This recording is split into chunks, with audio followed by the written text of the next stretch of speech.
अस्सलाम वालेकुम, मैं आपको खुश आमदीद कहता हूँ प्रोग्राम इन उर्दू के एक और ट्यूटोरियल में। और इस ट्यूटोरियल सीरीज़ में हम सीख रहे हैं ASP.NET विजुअल बेसिक प्रोग्रामिंग के बारे में। पिछले चंद ट्यूटोरियल से हमने ये एप्लीकेशन डेवलप की है। मैं रन करता हूँ। लास्ट ट्यूटोरियल में हमने इसमें ये रिपीटर कंट्रोल ऐड किया था। इस ट्यूटोरियल में हम ऐड करेंगे फंक्शनैलिटी इंसर्ट न्यू रिकॉर्ड के लिए और एडिट बटन कि किस तरह हम एडिट कर सकते हैं। करंटली अगर आप जाएं तो सारे नो है फॉर एग्जांपल, और मैं इसको यस कर देता हूँ मार्क ग्रीन को, तो ये यस हो गया। अब अगर मैं इसको चेक कर दूं, अनटिक कर दूं और फीमेल कर दूं तो मार्क ग्रीन फीमेल हो गया और नो। तो इसको इम्प्रूव करते हैं, इसको वापस अपडेट करते हैं तो आप देख रहे हैं। तो हम इस ट्यूटोरियल में इंसर्ट न्यू रिकॉर्ड और एडिट की ये फंक्शनैलिटी अपने एप्लीकेशन में ऐड करेंगे। इसके अलावा हम इम्प्रूव करेंगे अपने ग्रिड के इस व्यू को। करंटली ये इस तरह है। तो चलते हैं, स्टार्ट करते हैं। सबसे पहले चीज जो मैं ऐड करूंगा वो है यहाँ पे इंसर्ट अ न्यू रिकॉर्ड। तो किस तरह करेंगे, ये हेडर में हम डालेंगे। हेडर में तो हेडर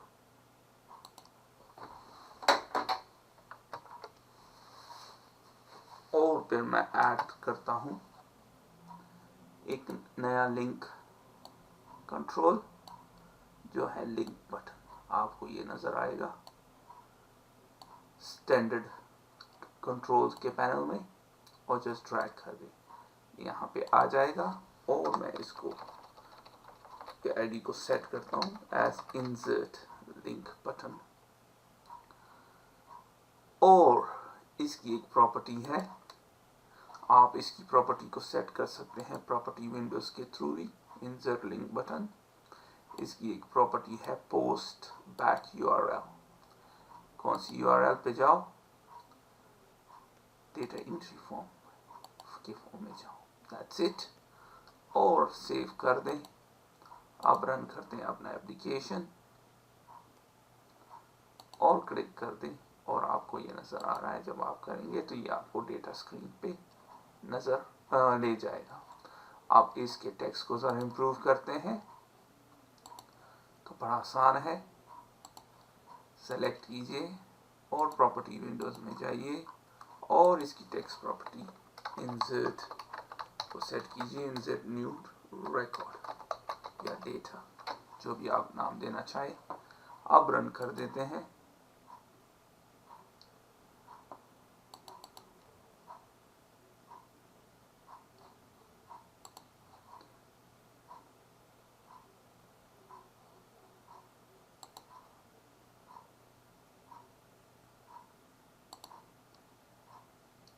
ये चेंज नहीं हुआ, देखते हैं क्या वजह है।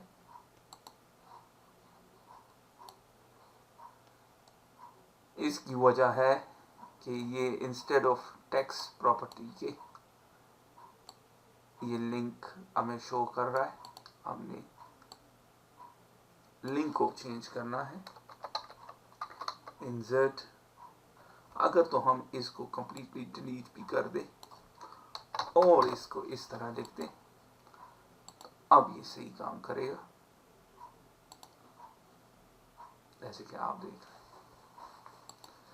तो ये आपको ले जाएगा। अब हमने अपने एप्लीकेशन में इंसर्ट न्यू रिकॉर्ड की फंक्शनैलिटी ऐड कर दी है। रिडायरेक्ट करेगा और जैसे ही हम डेटा एंट्री करेंगे, फॉर एग्जांपल इस केस में स्टीव गुडिंग और stevegooding@yahoo.com, stevegooding@yahoo.com, और इसकी डेट ऑफ बर्थ 1975 और एज रफली है 39, और ये मेल है और यस। तो अब आप देख रहे हैं स्टीव गुडिंग 39 मेल और यस। तो इंसर्ट न्यू रिकॉर्ड हो गया।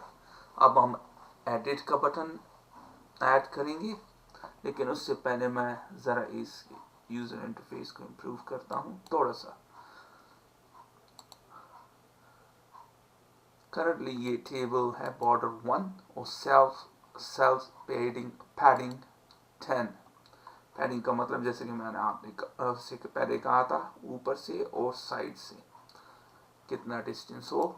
अब ये जो स्पेस है इसको रिमूव करने के लिए सेल्फ स्पेसिंग का एट्रीब्यूट है और इसको 0 कर दें। तो जैसे ही आप 0 कर देंगे आप देख रहे हैं वो चाहिए। अब आपको नजर नहीं आ रहा। That's about it. अब नेक्स्ट चीज जो हम ऐड करेंगे एडिट का बटन। तो एडिट का बटन किधर ऐड होगा? हर रिकॉर्ड के साथ उसका एक एडिट बटन होगा, तो फिर बेहतर जगह है आइटम टेम्पलेट में।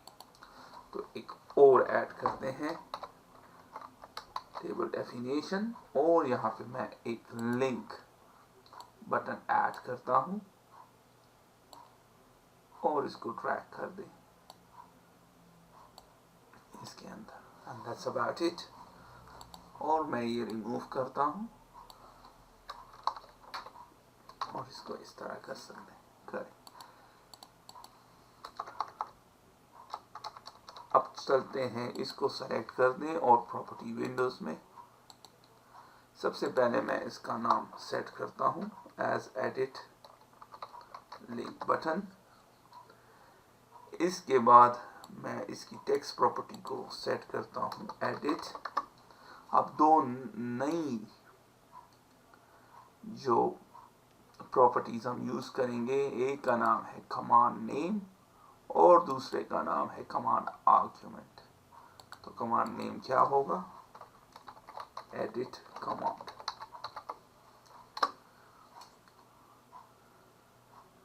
अब आप जब डिजाइन में जाएंगे तो अब आपको नजर आ रहा है, लेकिन सिस्टम को किस तरह पता चलेगा कि कौन सा एडिट बटन हमने यूज किया है? तो उसके लिए हम यूज करते हैं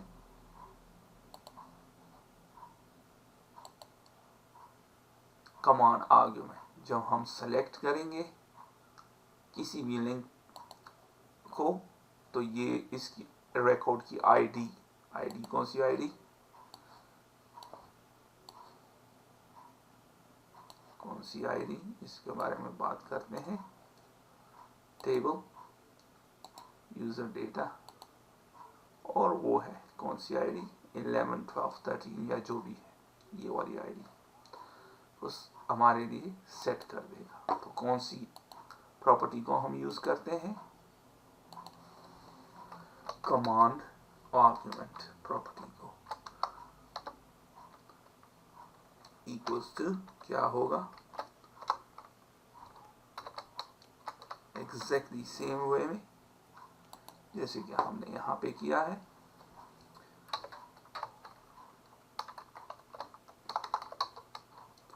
और आईडी,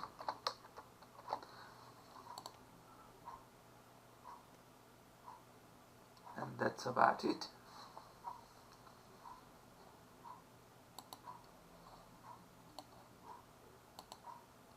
करंटली अगर आप अभी इसको रन करेंगे तो ये कुछ नहीं करेगा। उसकी एक वजह है कि जो हमारा स्टोर प्रोसीजर है वो डेटाबेस से ये वैल्यूज ला रहा है, ये वैल्यू वो नहीं ला रहा। तो अब हमने उसे भी लाना है। तो किस तरह? तो स्टोर प्रोसीजर में चेंजेस करेंगे और चलते हैं गेट ओल्ड डेटा, और आप देख रहे हैं यहाँ पे आईडी अभी सॉरी हमने ये वाला स्टोर प्रोसीजर यूज किया है।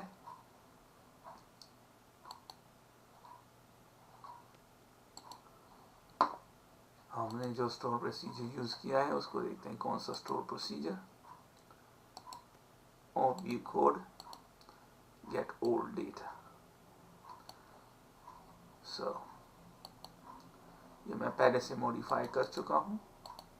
आपने अपने उसमें ये एक्स्ट्रा कॉलम ऐड करना है।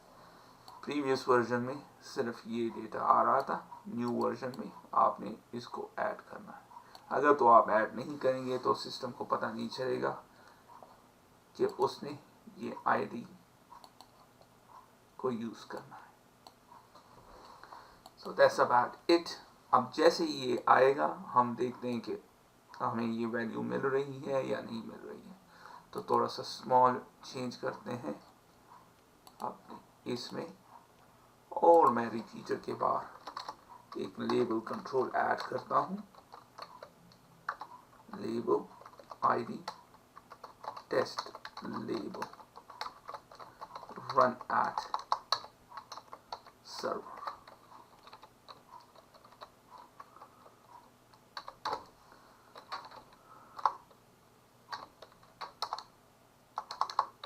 अब क्या होगा, जब जैसे ही हम इस बटन पे क्लिक करेंगे तो ये इस लेबल में हमें आईडी शो कर देगा। तो किस तरह शो करेगा? जैसे ही हम इस बटन एडिट लिंक बटन पे क्लिक करेंगे, ये कौन सा एक इवेंट जनरेट होगा और वो इवेंट है रिपीटर कंट्रोल का।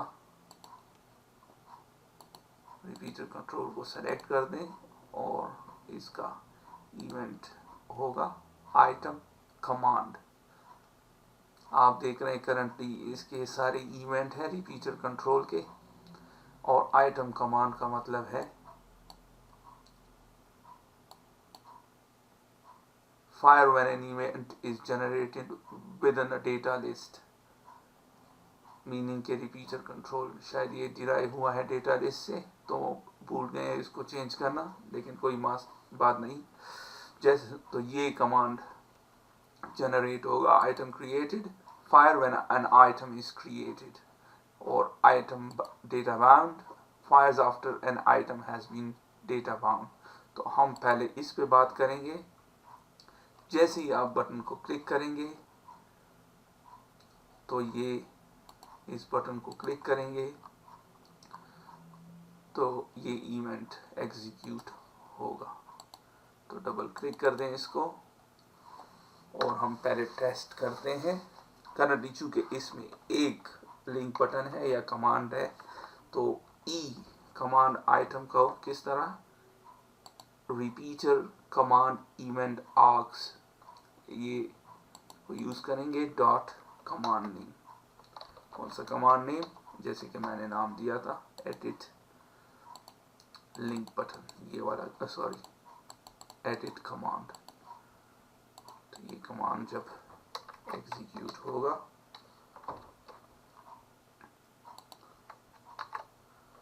तो फिर क्या करो, इस लेबल में आईडी शो करो, रिकॉर्ड का आईडी। तो test label dot text you have selected, और स्ट्रॉन्ग कर दें इसको ताकि बड़ा नजर आए। क्या ई डॉट कमांड आर्ग्यूमेंट में जो वैल्यू होगी वो, और इसको बंद कर। अब मैं रन करता हूं इसको। इसका मतलब ये है कि जब आप ये क्लिक करेंगे तो जो आईडी होगी, कौन सी आईडी?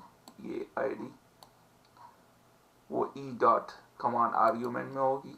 हम क्यों ई यूज करते हैं कि अदरवाइज हमें ये प्रॉपर्टी अवेलेबल नहीं होगी रिपीटर कंट्रोल की। ये वो लिंक बटन है, उसकी कमांड प्रॉपर्टी हमें अवेलेबल नहीं होगी। हम इस तरह नहीं कर सकते। Link edit dot link button, आप देख रहे हैं, ऑल्दो मैंने यहाँ पे डिक्लेयर की हुई है, लेकिन सिस्टम को पता नहीं चल रहा कि ये है भी या नहीं। तो अगर आपने इसकी प्रॉपर्टीज को जाना है तो ई डॉट कमांड आर्गुमेंट के थ्रू जाना है। तो स्टार्ट कर दें। अब मैं ये रिकॉर्ड सेलेक्ट करता हूँ 11, और अगर ये तो 13, स्टीव गुडिंग 14। तो यहाँ पे आए 11 मार्क ग्रीन, सारा स्मिथ 12, एंडी स्मिथ 13 और Steve Gooding 14। So Mark Green 11, 12, Sarah Smith, Andy Smith 13 और स्टीव गुडिंग 14, जैसे कि मैंने आपको डेटाबेस में बताया। अब हम इस वैल्यू को यूज करेंगे, और जब हम इसको क्लिक करेंगे ये इस पेज पे आएगा, और फिर रिकॉर्ड, करस्पॉन्डिंग रिकॉर्ड, अगर 13 अगर 12 सेलेक्ट हुआ है तो ये लोड रीडायरेक्ट होगा इस पेज पे और ये डेटा को लोड कर देगा। तो किस तरह करेंगे? इस एग्जांपल में हम यूज करेंगे क्वेरी स्ट्रिंग। क्वेरी स्ट्रिंग क्या है? ये है स्टेट मैनेजमेंट।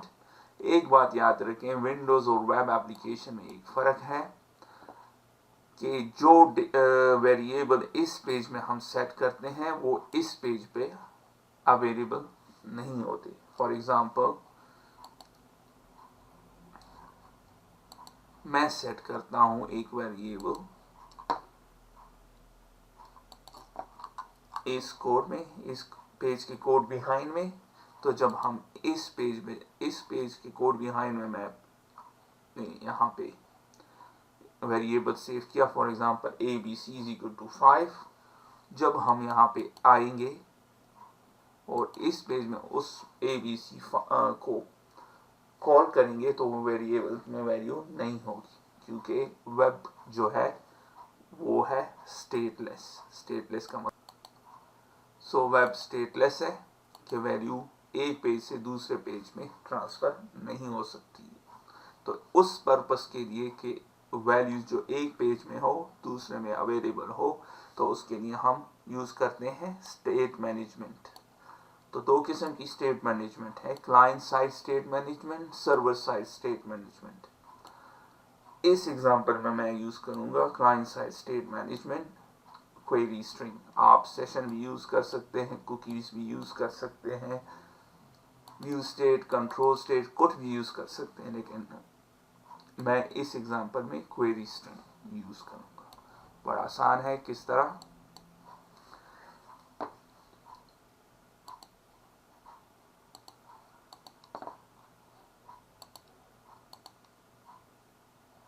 अब हम कोड को जरा चेंज करते हैं।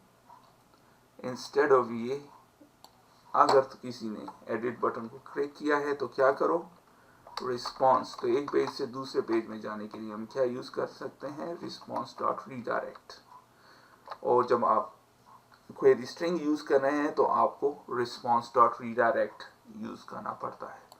3 तरीके हैं जिससे हम एक पेज से दूसरे पेज में जा सकते हैं। 3 ways to move from one page to the next in ASP.NET using code। कौन से हैं? एक है response dot redirect, दूसरा है server dot transfer, और तीसरा है server dot execute। अगर तो आपने क्वेरी स्ट्रिंग यूज करना है तो फिर आप ये यूज करेंगे, क्योंकि आप सर्वर डॉट ट्रांसफर और सर्वर डॉट एग्जीक्यूट के साथ क्वेरी स्ट्रिंग यूज नहीं कर सकते। तो चलते हैं, इसके बारे में बात करेंगे नेक्स्ट ट्यूटोरियल में। ये सिर्फ आपको इसके बारे में बताना था कि 3 तरीके हैं कि एक पेज से प्रोग्रामेटिकली आप यूजिंग कोड में किस तरह जाएंगे। हम पहले भी रिस्पॉन्स डॉट रीडायरेक्ट यूज कर चुके हैं। किधर यूज कर चुके हैं पिछले ट्यूटोरियल में। जब डेटा एंट्री कंप्लीट हो जाए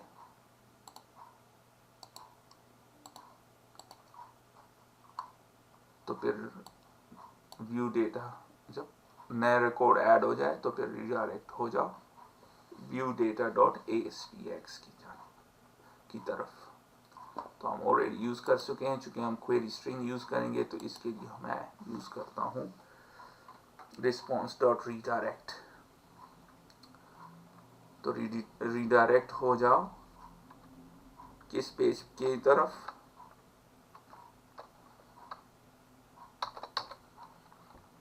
data entry dot ASPX।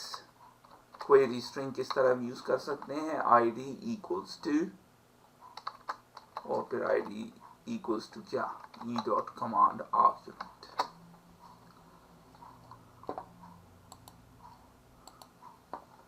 For the time being मैं इसको एक चीज आपको पहले शो करना चाहता हूं। आप देख रहे हैं करंटली जब आप इस पेज में आए तो आपको data entry dot ASPX show कर रहा है, लेकिन जब आप यहां से जाएंगे वहां तो फिर ये आपको शो करेगा data entry dot ASPX question mark ID equals to जो भी रिकॉर्ड आपने सेलेक्ट किया होगा। जैसे कि हमने बात की ई डॉट आर्गुमेंट क्या करता है, इस जो भी आपने वैल्यू, जो भी आपने रो सेलेक्ट की होगी उसकी ID को सेलेक्ट करता है। तो अब अगर हम जाएंगे तो क्या होगा,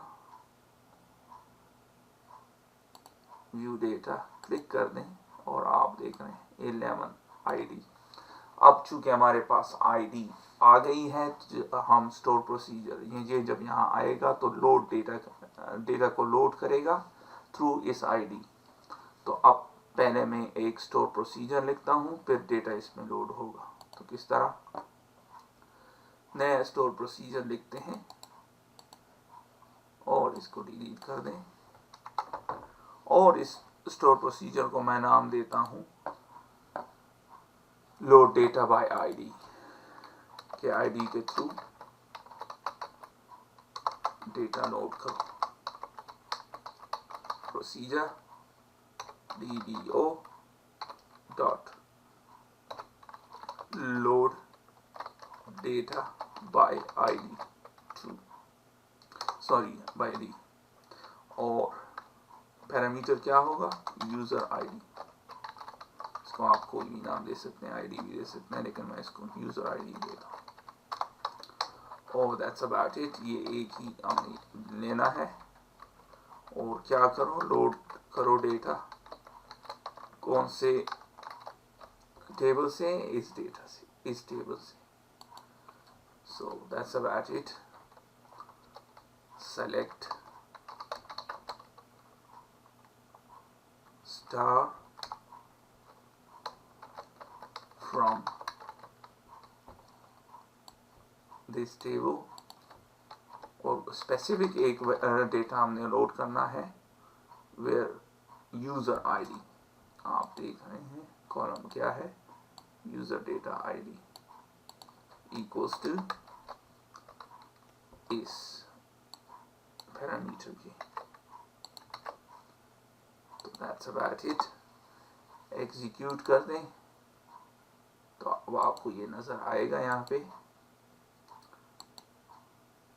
सॉरी स्टोर प्रॉक, और ये आपको नजर आ रहा है। रिफ्रेश कर दें और लोड डेटा,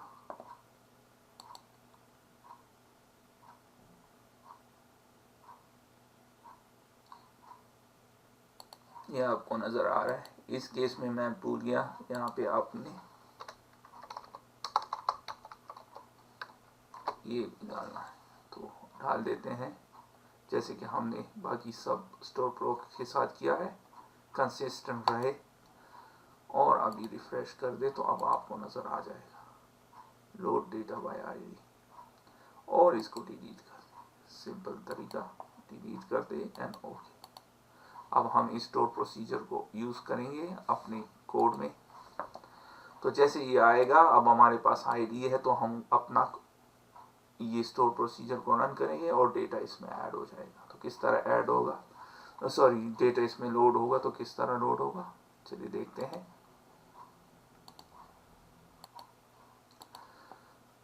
तो चले करते हैं कोड पे जाते हैं, डेटा एंट्री रन करते हैं इस एप्लीकेशन को। एक दफ़ा फिर सेलेक्ट किया आपने और जब ये यहाँ आएगा तो आईडी 11 और मैं चाहता हूँ जब ये यहाँ आए तो और ये यहाँ पे हो तो इसको अपडेट डेटा, ये टेक्स्ट अपडेट डेटा शो हो। यहाँ से आप आए तो ये शो करे ऐड डेटा। तो किस तरह करेंगे, बड़ा आसान, इसको हम पेज के लोड इवेंट में करेंगे। तो क्या चीज़ हम देखेंगे, इफ ये जो वैल्यू है जो कि आपको नज़र आ रही थी, इसको अब हमने अपने इस पेज में लोड करना है। एडिट, इसको हमने कॉल करना है। तो किस तरह करेंगे, इफ अगर तो यहाँ पे वैल्यू है रिक्वेस्ट डॉट क्वेरी स्ट्रिंग और आईडी इक्वल्स टू इसी तरह, तो फिर अगर तो request dot query string is nothing, चूंकि ये ऑब्जेक्ट है तो आप इस तरह नहीं लिख सकते इज इक्वल टू नथिंग, काम नहीं करेगा। इसके लिए आपने यूज करना है इज। अगर तो ये नथिंग है तो ऐड डेटा बटन क्या होना, क्या टेक्स्ट क्या होगा, ऐड डेटा, जैसे कि पहले से है। एल्स इसका मतलब है कि उसमें वैल्यू है तो add data button dot text, उसको क्या करो अपडेट डेटा। रन करते हैं फिर।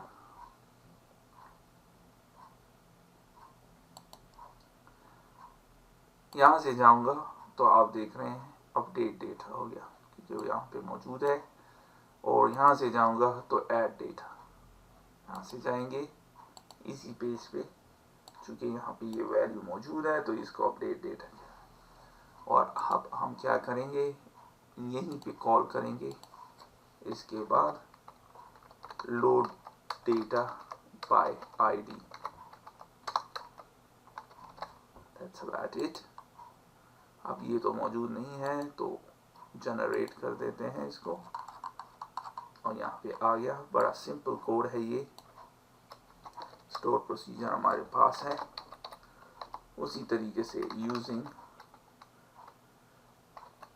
Connection con as new SQL connection, और कनेक्शन क्या है, configuration manager dot connection string. Connection string का नाम क्या है, आपने पहले भी ये कोड लिखा है, db test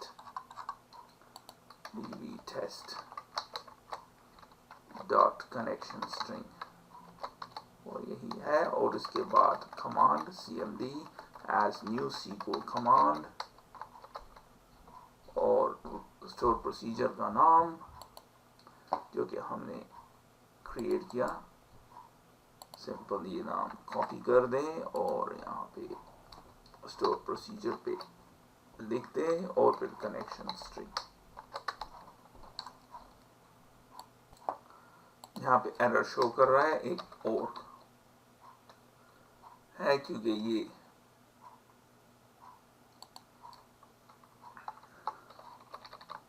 सॉरी ये एंड यूजिंग, दैट्स इट। ये सॉरी कोट्स में होगा, फुल कोट्स में। अब ये कमांड का टाइप क्या है, command type is equal to store proc और या स्टोर प्रोसीजर, और फिर पैरामीटर एक सप्लाई करना है हमने, अगर आपको याद हो,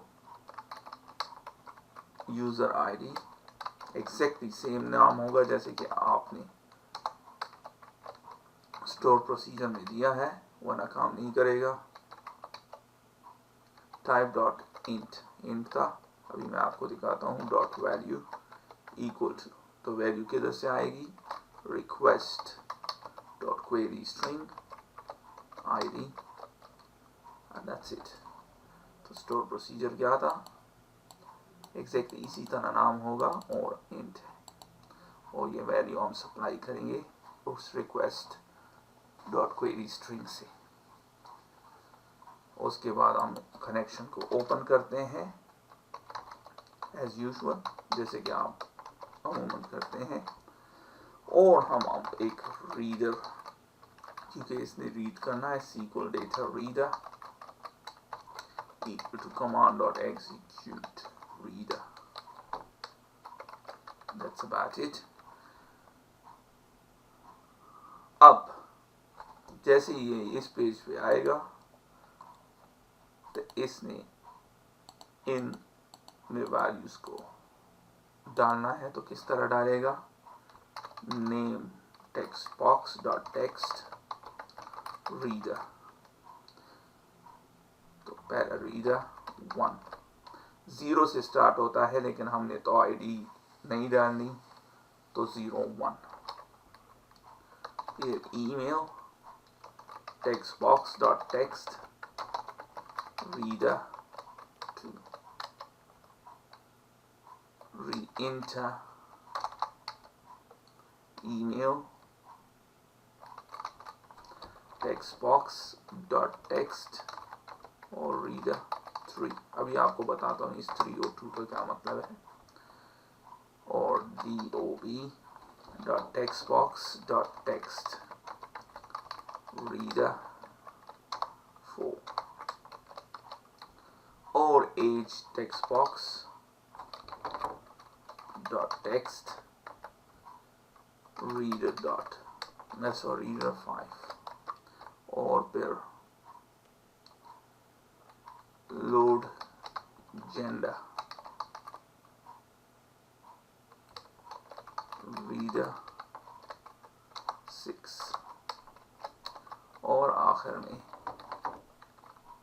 इसकी एक वजह है, हम डायरेक्टली टेक्स्ट बॉक्स के साथ तो मैप कर सकते हैं वैल्यू, लेकिन रेडियो बटन और चेक बॉक्स के साथ नहीं, तो ये इसके लिए कर रहे हैं पर्सनलाइज। अभी मैं आपको दिखाता हूँ, ईमेल अलाउड रीडर 7। पहले बात करते हैं 1 2 3 की, 0 से स्टार्ट होता है,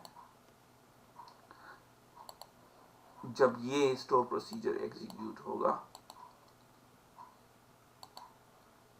तो ID 0, name 1, email 2, date of birth 3, age 4, 5 और 6। हमसे एक गलती हो गई है, ये दोनों में एक ही वैल्यू होगी, क्योंकि हमने सेम डेटा उसमें शो करना है, 5 और ये 6, तो ये डेटा यहाँ से इजीली मैप हो जाएगा, हमें इसकी ज़रूरत नहीं है, तो 1 2 3 4 तो मैप हो जाएगा। 1 और 0 को हमने वापस किस तरह रेडियो बटन्स में और चेक बॉक्स में डालना है, तो हम पहले रेडियो बटन के लिए करते हैं, जनरेट कर दें, बड़ा आसान इसी तरह का कोड है जैसे कि हमने गेट जेंडर और गेट रिक्वेस्ट के केस में किया था।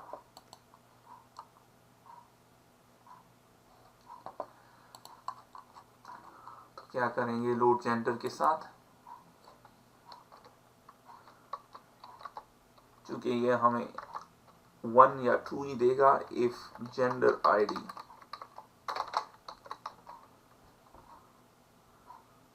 सॉरी,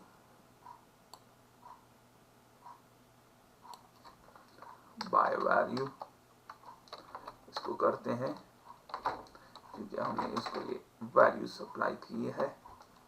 ये वैल्यू यहाँ पे आएगी जो कि आईडी है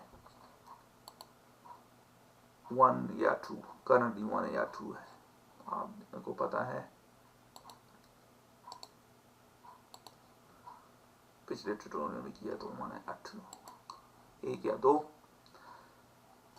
सो जेंडर आईडी इसको, ताकि हमें पता चले एज इंटीजर ही होगा कि वो वैल्यू इंटीजर है। तो इफ आईडी इज 1 तो फिर क्या करो, male button radio button dot text dot check, उसको चेक करो इक्वल्स टू ट्रू। एल्स हम एल्स भी लिख सकते हैं, लेकिन मैं इंस्टेड इफ एल्स करता हूं जेंडर आईडी इक्वल्स टू 2, तो फिर देन क्या करो, female radio button dot check is equal to true. तो अगर तो इसने 1 इसको यहाँ पे सप्लाई किया है तो फिर रेडियो 1 बटन को चेक करो, अगर 2 है तो फिर फीमेल रेडियो बटन को चेक करो। अब थोड़ा सा इसको इम्प्रूव करते हैं क्योंकि हमने ये enum ऑलरेडी डिक्लेयर किया हुआ है, तो इसको यूज करते हैं। जैसे कि मैंने आपसे कहा था हार्ड कोडेड वैल्यूज नहीं यूज करने, अब वो कोड भी रीडेबल हो जाएगा अगर तो मेल है, और अगर फीमेल है तो फिर ये करो। इसी तरह हम इसके लिए भी करेंगे।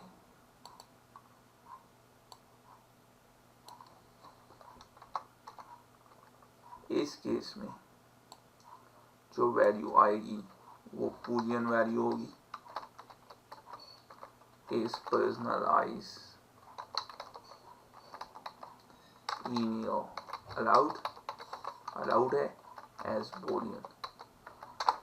बूलियन, और if is personalized email allowed equals to false तो फिर क्या करो, confirm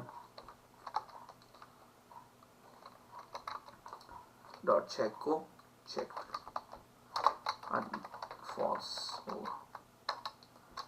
और else confirm dot checked equals to true। तो अब रन करते हैं कि और देखते हैं कि काम करता है या नहीं। व्यू एडिट और कुछ प्रॉब्लम है। अब ये कह रहा है invalid attempt to read when no data is present. तो मैंने ऑन पर्पस एक काम किया था, आपने यहाँ पे रीडर डॉट रीड करना है वरना काम नहीं करेगा। तो रन कर दें तो आप देख रहे हैं सारे वैल्यूज आ गई हैं, नो, और अगर ये यस है तो देखें सारा चेक हुआ है।